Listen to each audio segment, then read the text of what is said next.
गया में ऐसा कौन सा गांव है, ऐसा कौन सा क्षेत्र है जो सदगुरु रविदास महाराज जी को प्रचार करने के लिए एड़ी चोटी एक नहीं किया। तो जब मैं हरि का पट्टी बांधा करता था तो बोलते थे ये हरि का प्रचार कर रहा है, ये मनुवादी का प्रचार कर रहा है, ये ब्रह्मा विष्णु महेश की बातें करता है, ये ब्राह्मणीकरण बनाना चाह रहा है अपने लोगों को। लेकिन साथ संगत जी मुझे यकीन था एक न एक दिन अपने घर में लोग आएंगे, अपने घर में लोग आएंगे और आज धीरे धीरे जो किराए के मकान में अब तक हम रह रहे थे, जो किराए के मकान में रह रहे थे, तो वो किराया के मकान क्या था? वो किराया के मकान था जिस धर्म ने तुझे नीच कहा उस धर्म के क्यों गुण गाते हो, जिस मंदिर में तेरा अपमान क्यों उस मंदिर में क्यों जाते हो, जिसने तुझे चोर चंडाल कहा उसे तुम क्यों गुण गाते हो, जिसने तुझे मां बहनों को अस्मिता और उनके सम्मानों के साथ खिलवाड़ किया उसे घर में क्यों बुलाते हो, उसे अपना जतरा पतरा गोत्र नक्षत्र भाग भविष्य भूत आदि आदि चीजों पे क्यों बुलाने के लिए तुम उसे अच्युतानंद मुनोचवा बाबा को बुला करके और अपने आप को नीच बन करके और उसे प्रधान देने के काम करते हो।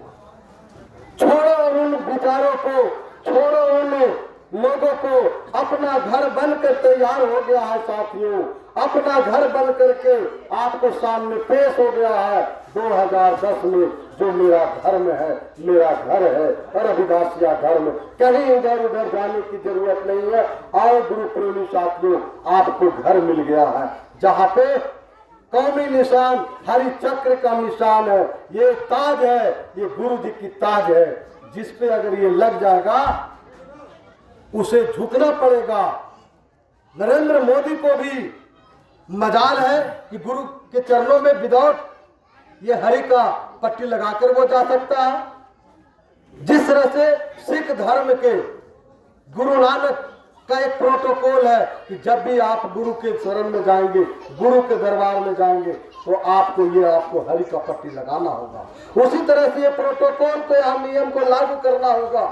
अगर धर्म को वास्तविकता से एक रास्ता पर एक होकर के चलना चाहोगे तो मेरे सत्संग जी, प्यारे सत्संग जी, कोई भी आएगा अगर उसके माथा पे पट्टी नहीं है वो समझो अभी भी संस्कारित व्यक्ति नहीं है, अभी भी वो व्यक्ति अपनी दुनिया में हिसाब से जी रहा है। जिस दिन ये बहान लेगा और गुरु को शरण में आ जाएगा, वो गुरु ऑटोमेटिक बहाने से ही उसके अंदर में ज्ञान की जोत जलना शुरू हो जाएगा।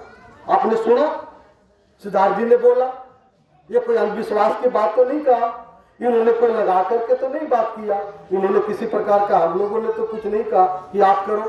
इसके मन में ख्याल आया जयंतियां तो हर गांव में मनाई जा रही, जयंतियां तो हर जगह पे मना दी गई। उसके बाद उससे पूछिए कि अब क्या करोगे? जयंती तो मना लिया और मनाते भी आ रहे हैं, हम भी 20 साल पहले से मनाते आ रहे थे। क्या किया, क्या संदेश दिया समाज को? वही संदेश दिया। 365 दिन में एक दिन हम लोग खूब नाचते गाते हैं, ये हमारे लोग की मानसिकता है।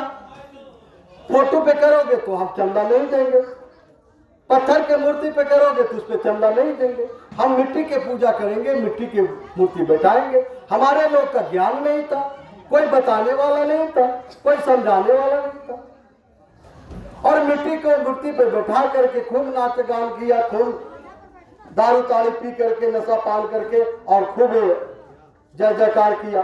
लगा कि एक दिन पूरे एकदम गुरु रविदास जी के सब भक्त हो गए। सुबह में लोग क्या करते हैं, गुरु जी के लिए जाते हैं, बैंजू बाजा ऑर्केस्ट्रा या डीजे पे खूब गली मोहल्ले में हमारे लोग आज तक घुमाते हैं, और फिर जाकर के हरा नहरा पोखरा में और जाके नदी में कहते हैं, हे चमार के देवता, हे चमार के भगत, हे रविदास के गुरु, फिर अगले साल माघ पूर्णिमा आओ और आपको फिर इसी तरह से इस गोते में, इस नदी में, इस नाले में गोता मार मार के कहेंगे, हे चमार के देवता फिर अगला साला कि खून दारू पीने का यही बहाने मौका मिल जाए, और उसके बाद 365 दिन हमारे लोग सो जाते हैं, फिर नहीं पता चलता है। ये हर घर में, मेरे साथ मेरे गांव में हुआ, पता नहीं आप लोग के गांव में हुआ है कि नहीं हुआ, ये हम नहीं कह सकते, लेकिन हमारे समाज में, हमारे घर पर ऐसे हुआ। लेकिन क्या संदेश मिला, क्या मिला? कोई ना अमृतवाणी के बारे में जानकारी, न गुरु रविदास जी के पिताजी का क्या नाम है, इनकी माता जी का क्या नाम है, इनका जन्म कब हुआ, कोई जानकारी नहीं, कितना साल तक जिंदा रहे कोई मालूम नहीं, इनका पत्नी भी है तो क्या नाम है पत्नी का, इनका बेटा भी है तो कौन है, इनके कितने लोग शिष्य बने कोई जानकारी नहीं है। तो कैसा रविदास हो, कैसे रविदास हो जब तुम रविदास हो करके रविदास का इतिहास नहीं जानते हो, रविदास के तुम अपना गौरवशाली इतिहास नहीं पता है। तो सासंग जी, इसको जानने के लिए आपको संगत करने की जरूरत है। तो कैसे संगत होगा? तो आज इन्होंने साबित कर दिया, इस गांव के लोगों ने मिलकर के साबित कर दिया, पूरे देश में एक मैसेज गया, पूरे राज्य में एक मैसेज गया, पूरे जिला में एक चर्चा का विषय बन गया कि हाँ, गुरु रविदास धाम गया के बाद कोई दूसरा यहाँ पे आ गया। ये प्रकाश में ज्योति दिखलाने वाले कौन है? मैं नहीं, ये सदगुरु के आप रूपी ज्ञान रूपी। तो आप गुरु प्रेमी साथियों, आपको प्रोटोकॉल के साथ चलना होगा, नियम और धर्म के साथ चलना होगा। तो मीराबाई, तुकाराम, कबीर साहब, गुरु नानक, अच्युतानंद, अनेकों संतों महापुरुषों, भगवान बुद्ध, ना जाने सारे महापुरुषों को समावेश को मिला करके रविदासीय धर्म को स्थापना किया कि ये रविदासीय धर्म किसी जात, किसी मजहब, किसी धर्म का विरोध में नहीं, ये मानवता को कल्याण करने के लिए ये धर्म को निर्माण किया गया है। इस बात को याद रख लेंगे, जिसका कौमी निशान हरि है। अब हम आप लोग आपस में मिलेंगे, जुलेंगे, तो क्या संबोधन करेंगे? तो हाथ जोड़कर बोलेंगे जय गुरुदेव, धन गुरुदेव। क्या बोलेंगे? जिस तरह से आप देखते होंगे सिख धर्म में, आप देखते होंगे ईसा मसीह के धर्म में, आप देखते होंगे हिंदू धर्म में, आप देखते होंगे बौद्ध धर्म में, आप देखते होंगे तरह तरह के संगठनों में कि उनका एक अभिवादन करने का प्रोटोकॉल होता है, एक नियमावली होता है। तो हम रविदासिया समाज के लोग जब भी मिलेंगे आपस में, तो हाथ जोड़कर बोलेंगे जय गुरुदेव, धन गुरुदेव। मैं बोलूंगा जय गुरुदेव, आप बोलेंगे धन गुरुदेव। ओके, जय गुरुदेव, जय गुरुदेव, जय गुरुदेव, जय भीम। तो हम लोग जय गुरुदेव का मतलब होता है अपने गुरुदेव को नमन करना, और धन गुरुदेव आपका अंतर्यात्मा से निकलता है कि आपका सुखमय जीवन हो, आपका यात्रा सुखमय हो, आप सदा सुख रहे। धन गुरुदेव का कहने का तात्पर्य, जय गुरुदेव बोलेंगे, आप धन गुरुदेव बोलेंगे। ये अपना प्रोटोकॉल हो गया। रविदासीय धर्म के कौमी निशान हरि चक्र निशान। अब बोलेंगे कि भाई सभी धर्मों का ग्रंथ होता है, त्रिपिटक बौद्ध धर्म का, मुस्लिम धर्म का कुरान, हिंदू धर्म का पुराण, रामचरितमानस, रामायण ग्रंथ आदि आदि, ईसा मसीह का बाइबिल, सिख धर्म का गुरु ग्रंथ साहिब। तो आपका रविदासीय धर्म का क्या है? रविदासीय धर्म का अमृतवाणी सुख सागर। ये सुख सागर अमृतवाणी, यहाँ पे एक लाए हैं क्या वहां से?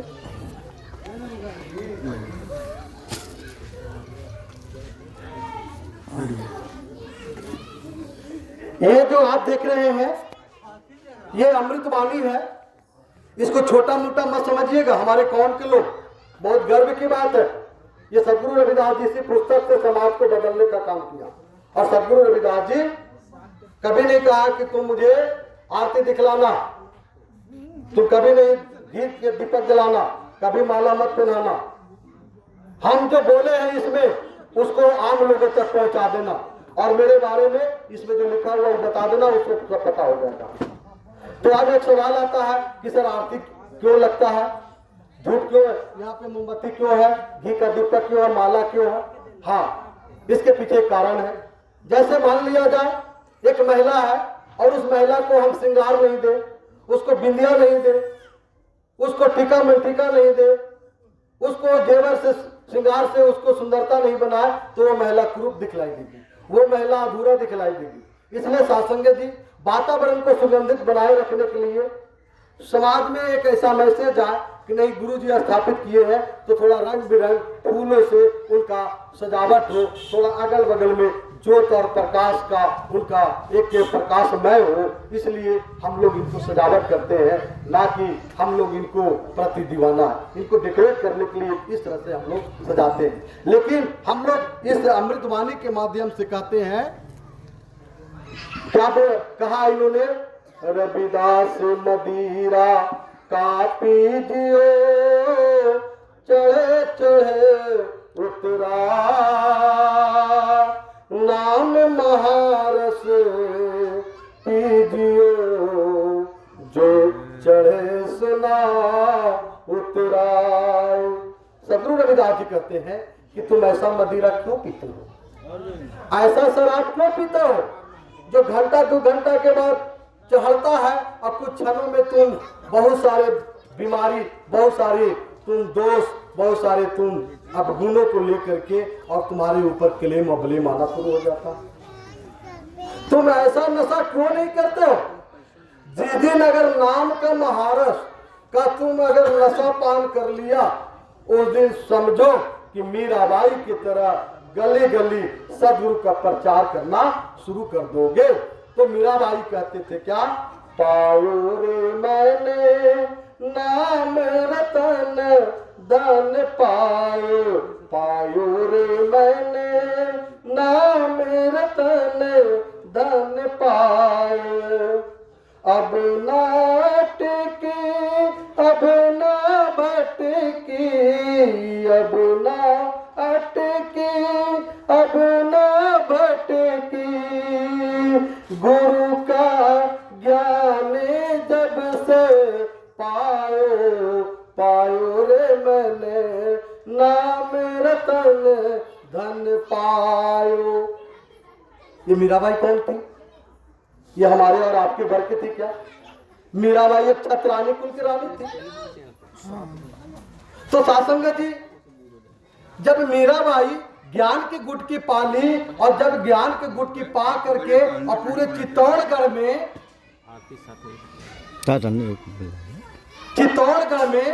जब वो फैलाने लगी, गली गली गुनगाने लगी कि पायो रे पायो मैं तो नाम रतन धन पायो, तो सारे उस चित्तौड़गढ़ में, सारे किला में, सारे इलाके में अजीबो गरीबों का माहौल फैलने लगा। ये मीरा पागल हो गई है, ये मीरा छत्रानी कुल की रानी पागल हो गई है। वो अछूत रविदास जो एक चमार जाति का गुरु है, उसको ये प्रचार कर रही है, ये सारे राजपूत को नाक कटवा देगी क्या?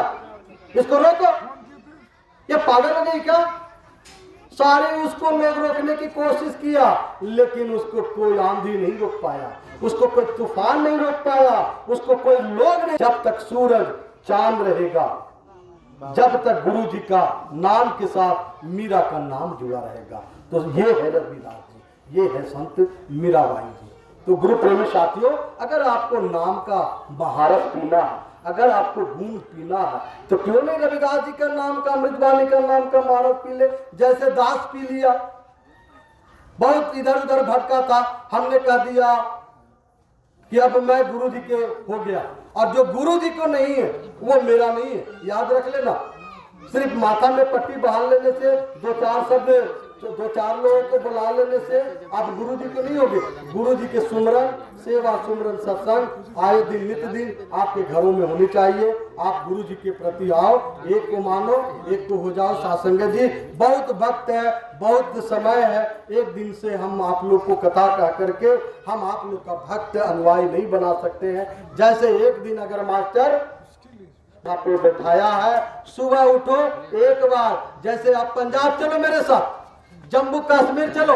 मैंने अपने संगत को कश्मीर घुमाया, जम्मू घुमाया, हरियाणा घुमाया, दिल्ली घुमाया, पंजाब के अलग अलग जगहों पर, हिस्सों पर घुमाया रविदास जी का। चलो देखो रविदास जी को, चरण छू गंगा देखो, हमने सोचते थे कि ये सब बकवास है, ये सब झूठ है। हमने जब तक अपने आंखों से नहीं देखेंगे तब तक प्रचार नहीं करूंगा। कहता था चरण छू गंगा, ये क्या होता नहीं मालूम है। अरे गंगा जी को चरण से गुरु रविदास जी को निकला है, मैं देखूंगा। राजा बहन कौन होता है? राजा बहन सिंह को नाम नहीं सुनते थे। राजा बहन सिंह मीराबाई के मौसा थे, खुलालगढ़ में। जम्मू कश्मीर अगर आप लोग गए होंगे, जितना तल्ला वो वैष्णो देवी बैठे हैं ना, उसी ऊंचाई पर रविदास जी बैठे, और ऊपर से गंगा ऐसे गिर रहा और नीचे से गंगा ऊपर जा रहा, और रविदास जी के चरण से गंगा निकल रहा। और राजा बहन सिंह को कहा था कि सुनो राजा बहन सिंह, तुम बड़ा क्रूर राजा हो, और जब तक तुम्हारे अंदर में क्रूरता रहेगा, यहाँ के नगरवासी कभी खुशहाल नहीं होगा, तुमको झुकना होगा। तो बोला बहुत संत को देखा मैंने, तुम अछूत और तुम चमार जाति का संत को मैं कोई बात नहीं मानने वाला। इस तरह से चैलेंज किया इनके साथ। इसको राजा बहन सिंह को अभिमान को तोड़ दिया रविदास जी ने। चलो ठीक है, तो मैं जाता हूं। सारे राजा महाराजा लोगों ने अरदास किया कि नहीं महाराज, मेरा नगर छोड़ के आप मत जाओ, यहाँ पानी के अभाव में हम लोग मर रहे हैं, पानी हमको चाहिए, अन्न नहीं उपज रहा, हम लोग व्याकुल हो रहे हैं। तो बोले ये पत्थर है, पत्थर के हटाओ। बड़े बड़े राजा सुरमा लोग आए, पत्थर को हटाया, पत्थर नहीं हटा। राजा आदेश दिया, हाथी को बोला, हाथी भी पत्थर को बोला कि हटाओ, हाथी भी जो है पत्थर को नहीं हटा पाया। तब राजा बहन सिंह कहा कि महाराज अब जो करना है आप ही कर सकते हैं। राजा गद्दी से उतर करके, जैसे नरेंद्र मोदी जी ने गद्दी से उतर करके धर्म गुरु निरंजन दास महाराज जी को चरणों में जाके कहा कि हे निरंजन दास महाराज जी, पंजाब में सरकार तभी बनेगा जब हमारा ये रविदास यात्रा के लिए हमारा इकट्ठा होगा।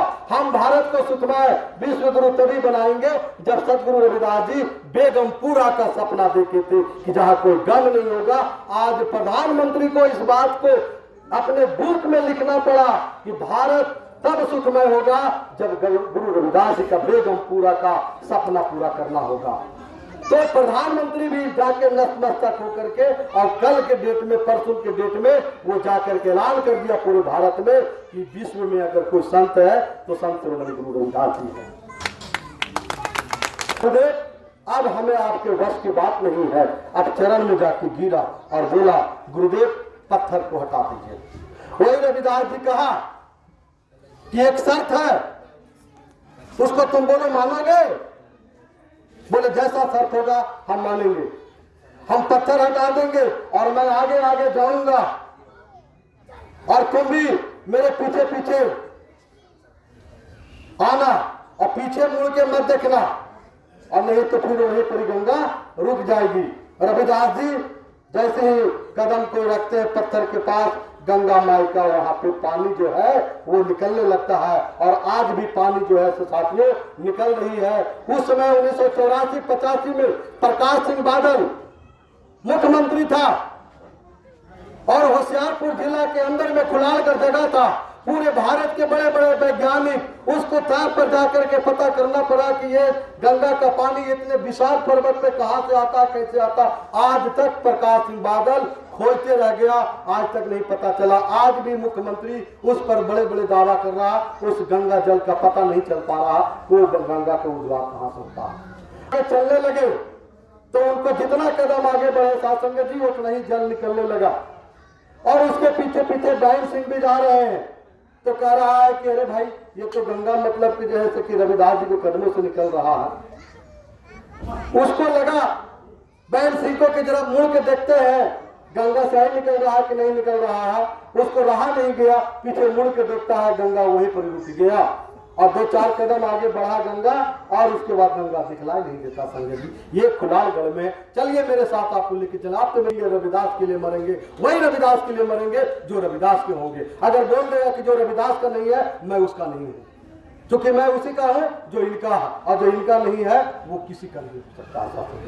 तो आज रानीगंज में जो आप लोगों ने इन्हें बैठा करके वो जो साबित कर दिया कि हम रविदास हैं, रविदास के रहेंगे और सदैव इसके इतिहास को लिखने के लिए हम लोग रसरखां रहेंगे। तो साथ संगत जी, बहुत समय है, बहुत वक्त है, इनकी कथा कहानी कहने लगेंगे तो बहुत बीत जाएगी। महीना में आप जी हो, चाहे प्रमिला दासी जी हो, चाहे प्रेमदास तगला हो, चाहे हरिद्वार दास बैरागी जी हो, चाहे मुखा जी हो, चाहे संत जितने भी बड़े बड़े हैं, सब लोग को बुला बुला के अपने घरों में रात बात रख करके और गांव गांव में जाके प्रचार करने का काम किया। तब जाके रविदासिया धर्म के बारे में आज लोग गया में कहता है कि चमारों का कोई एक धर्म है जिसका नाम है रविदासिया धर्म। तो अगर गुरु रविदास जी को आप लोग ने बैठाए तो नित्य प्रतिदिन सुबह शाम गुरु जी की अमृतवाणी चलते रहना चाहिए कि ऐसा चाहूं राज में जहाँ मिले सबन को छोट बड़े सब बसे रविदास रहे परेशान।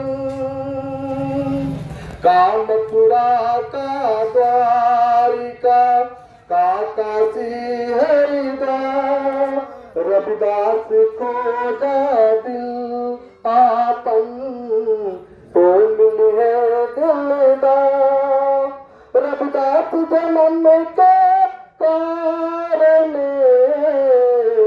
होत न कोई नीत प्रभु होत न कोई नीत। तो सासंग जी गुरु रविदास जी की अमृतवाणी को हमेशा गूंजते रहना चाहिए ताकि अगल बगल में सबको अन्न मिले, सबको पानी मिले, सबका भला हो, सबका कल्याण हो, सबके अंदर में सबके बारे में गुरु जी की प्रकाश में बनता रहे। साथ संगत जी, यही गुरु जी की वाणी है। और गुरु प्रेमी साथियों, बहुत हमने आप लोग का समय ले लिया, क्षमा प्रार्थी है। कल आप जी के बीच में हम नहीं आ सके, नहीं तो इतनी सारी बातें आप लोग को हम नहीं बता पाते, क्योंकि आप लोग का दिया हुआ, आप लोग का सहयोग से गुरु रविदास धाम जो है बन करके तैयार है। वहाँ पे काफ़ी लोग दूर दूर से लोग एक आस्था बन करके आते हैं कि नहीं हमारा गुरु जी का अपना दरबार है, वहाँ लोग आ रहे थे, बहुत दूर दर्शन किया। तो इसके लेकर के क्षमा प्रार्थी है, लेकिन मैं सुधार देखने से भी नहीं रुकेगा। अगर सुधार से भी नहीं होंगे, दूसरा सुधार पैदा होगा। एक देवानंद वर्षी गया में नहीं है, माननीय जनार्दन रविदास जी ने एक देवानंद वर्षी को गया में छोड़ा था। मैं भी बिहार पुलिस में नौकरी करता था मेरे साथियों। 2014 में मैंने 2010 में ज्वाइन किया था और 2008 में 18 में मैंने रिजाइनेशन दे करके और मैंने गुरु जी के हो गया और हमने कसम खा दिया था कि अगर जिएंगे तो रविदास के लिए और मरेंगे तो रविदास के लिए। यही मेरा अंतिम श्वास है मेरे साथियों। चूंकि इनका लौ अब गया में बुझने नहीं जा रहा है। गया एक ऐसा पवित्र धरती है, टिकारी ऐसा एक पवित्र धरती है कि यहाँ से पूरे विश्व का एक आस्था जुटा हुआ। टिकारी महारानी के नाम से कौन ऐसा राज्य है जो नहीं जानता है? कौन ऐसा जिला है जो टिकारी महाराज के बारे में नहीं जानता? गया जी के बारे में, बोध गया के बारे में कौन ऐसा व्यक्ति है जो नहीं जानता? जो हमारे गया के धाम पर आएगा, विश्व के लोग, भारत के लोग, वो एक बार टिकारी में भी आएगा, ये मेरा वादा है। वहां से मैं यहाँ भी लाने के काम करूंगा। और घर घर में सभी के दरवाजा के सामने, जब मैं पंजाब गया था, आप भी चलो पंजाब देखना, पूरे पंजाब के घर में जाओगे, हरि का चक्र निशान दिखलाई देगा। किसी का दरवाजा में, किसी का आपका गेट में, किसी का हरि का लोगो पहन रहा है गाँव में, छत के ऊपर जहाँ देखोगे। और जब मैंने कश्मीर गया तो कश्मीर में अच्छे अच्छे घर के लड़कियां, कौन सा किसके घर पर 20 लाख का गाड़ी नहीं खड़ा, कौन सा घर के आगे 50 लाख का इमारत नहीं खड़ा है, वह कोई फोटो मैंने नहीं देखा। कश्मीर जैसा घाटियों में, उधमपुर मैंने जाके देखा, श्रीनगर में देखा, गुरु रविदास जी को इस तरह से चमचमाता हुआ अपना घर शोभा कम, गुरु जी को ज्यादा खूबसूरती बनाए हुए। और वो